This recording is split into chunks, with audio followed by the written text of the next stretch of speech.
I still remember the exact moment it hit me. We were sitting on her couch, movie paused halfway through, popcorn untouched, and her phone lit up for the third time in 10 minutes. She glanced at the screen, smiled, and without even looking at me, she said, "Hold on. He's feeling lonely." That's when I realized I wasn't her boyfriend.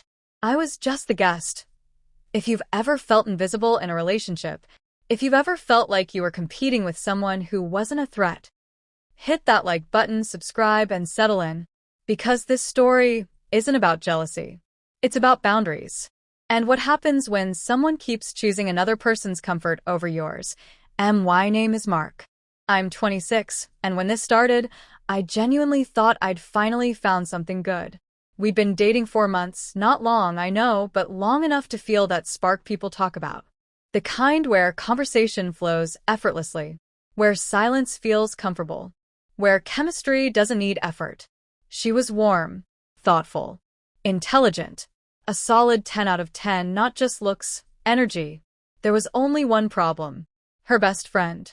Let's call him Ryan. Ryan was 32, single, no other friends, at least none I ever saw. She'd known him 8 years, never dated him, never kissed him, never officially crossed a line. And yet, from the very beginning, something felt off. It started small, little jokes. He's the only guy who really understands me. We'd be soulmates if timing worked out.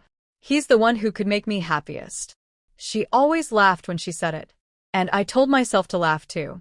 Because what kind of insecure guy gets threatened by jokes?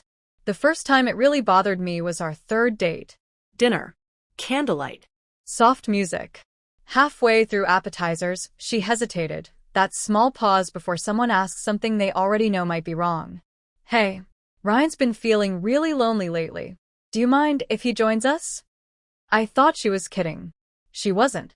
I remember the heat rising in my chest, that tight sensation behind my ribs. I said no. Politely. Calmly. Firmly. She looked surprised. Not angry, confused.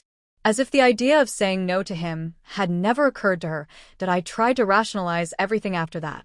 8 years versus 4 months. History matters. Don't be controlling. But then it kept happening. He'd call when we were out together. She'd answer. Every time. He'd text during dates. She'd respond. Every time. And slowly, painfully, I started to feel like a third wheel in my own relationship. Our first real fight happened when she asked me something I still can't believe came out of her mouth. I was heading out to meet my friends. Just me. Just them. And she asked if I could bring Ryan along. "He doesn't really have anyone else," she said. "He gets anxious alone."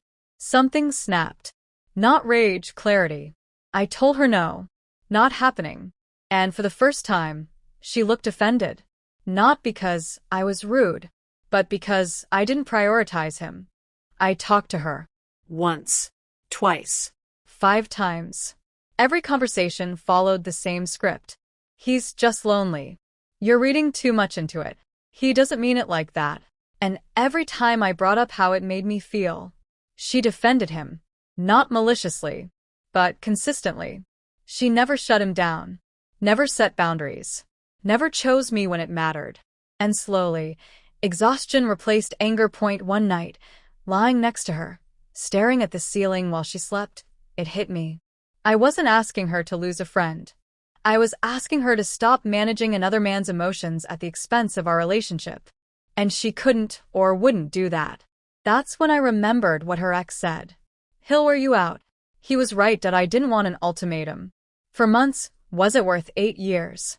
So, I made the only decision left. I ended it. I went to her apartment after work. She smiled when she opened the door. We'd watched a movie just days before. She didn't see it coming. I told her calmly, "This relationship isn't working for me." Her face fell. I explained everything, slowly. Clearly. How dates weren't dates. How I felt like competition. How her best friend openly flirted with her in front of me. "I don't want to compete for attention," I said. "And I don't want to be in a relationship where another man always comes first." She tried to interrupt. "It's not like that." I stopped her. "I'm done listening.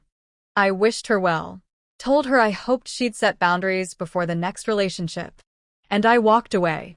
She was still talking when the door closed, that I was sad. Of course I was. But I wasn't confused anymore. And that was worth everything. This wasn't about jealousy. It was about emotional prioritization. When someone keeps choosing another person's comfort over yours, they're telling you exactly where you stand. Believe them.